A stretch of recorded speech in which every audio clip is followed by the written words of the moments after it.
بندوں کے بارے میں اعلیٰ حضرت سے سوال ہوا تھا. فرماتے ہیں، کیا فرماتے ہیں علماء دین اس مسئلے میں کہ ایک شخص کہتا ہے کہ جملہ انبیاء کرام و ملائکہ معصوم ہیں. ایک بندہ یہ کہتا ہے، اور دوسرا بندہ کہتا ہے سوائے پنج تن کے کوئی معصوم ہی نہیں، اور تیسرا یہ کہتا ہے کہ پنج تن کوئی چیز نہیں سوائے خلفائے راشدین.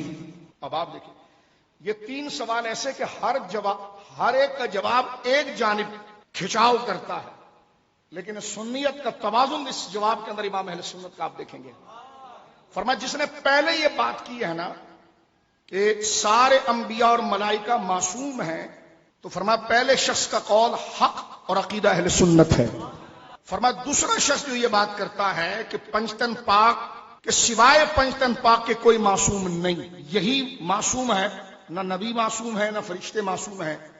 تو آپ ارشاد فرماتے ہیں، دیکھیں اب جو خود اہل بیت کا عقیدہ ہے اس کی مکمل حرمت کو برقرار رکھتے ہوئے آگے بڑھ کر بات کرتے ہیں. فرماتے ہیں دوسرے شخص کا قول شرعی گمراہی و رفض اور کلمہ کفر ہے. اب تیسرے میں امام کا توازن آپ دیکھیں، یہ تو ایک ایک مسئلے پہ بات ہو رہی ہے. تیسرا شخص یہ کہتا ہے کہ پنجتن پاک کوئی چیز نہیں سوائے خلفائے راشدین کے. یعنی سوال کرنے والے کا مقصد یہ ہے کہ خلفائے راشدین جو پانچ ہیں، کیونکہ حضور علیہ السلام نے فرمایا میرے وصال شریف کے بعد خلافت علی منہاج النبوہ 30 سال تک رہے گی. وہ 30 سال کے اندر جتنے لوگ آئے سب کو خلفائے راشدین قرار دیا گیا ہے. علی منہاج النبوہ حضور کے عین طریقے کے مطابق ہے، نہ دائیں نہ بائیں نہ ذرا بھی لچک. وہ 30 سال، تو اس میں جن شخصیتوں کو یہ 30 سال ملے وہ 5 بنے ہیں: حضرت ابوبکر صدیق، سیدنا عمر، سیدنا عثمان، سیدنا علی اور مولا امام حسن. یا اس کو یوں سمجھ لیجئے، اب اس نے پنجتن سے جو مراد لیا ہے نا کہ پنجتن سوائے خلفائے راشدین کے کوئی نہیں، تو وہ یہ کہتا ہے کہ خلفائے راشدین کیونکہ 5 اس 30 سال میں گزرے ہیں تو بس اسی 5 کو پنجتن کہا جائے، اس کے سوا کوئی پنجتن نہیں. یعنی سیدہ زہرا کا انکار کرتا ہے، امام حسین کا انکار کرتا ہے، امام حسن کو تو شامل مان لیا. اب آپ دیکھیے سوال سمجھ گئے، خلفائے راشدین کے سوا کوئی پنجتن پاک نہیں، کیونکہ ادھر بھی 5 بنتے ہیں ادھر بھی 5 بنتے ہیں.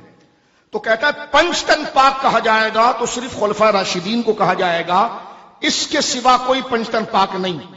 آپ سمجھیں گے شاید مسئلہ بہت آسان ہے، تو کوئی مفتی صاحب یہ کہے نہیں ایسی بات نہیں کرنی چاہیے. میں نے کہا نہیں، سنی ایسا فتویٰ اس پر نہیں دیتا.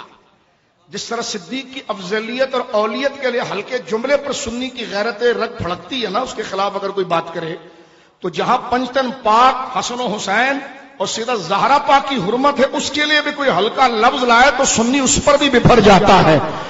جو بپھرے گا اسی کی سنیت پتہ چلے گی. یہ بہت نازک مرحلہ میں آپ کو بتا رہا ہوں، یہ احساس ہے، یہ فکر ہے، یہ اپنی ایک باطنی تربیت ہے.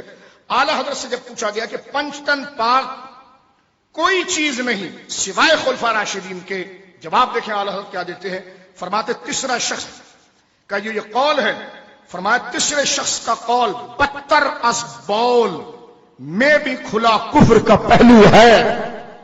جس نے یہ کہا کہ خلفائے راشدین صرف وہ خلفائے راشدین ہیں جن کو خلافت ملی ہے، اس کے وہی پنجتن پاک ہے، خلفائے راشدین وہی پنجتن پاک ہے، اس کے سوا پنجتن پاک کوئی نہیں. امام اہل سنت کہتے ہیں اس کی یہ بات اتنی گندی ہے کہ پیشاب سے بھی بدتر ہے. یہ امام اہل سنت کا مزاج ہے اہل بیت کے. وہاں جب افضلیت کے لیے معیار ہے تو دیکھیں یہ کیا جملہ کہتے ہیں.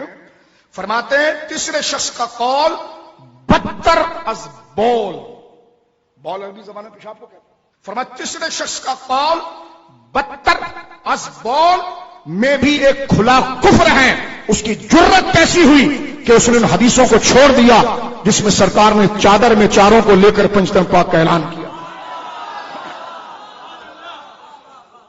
یوں بیان کرتے ہیں سنی داستان ہے.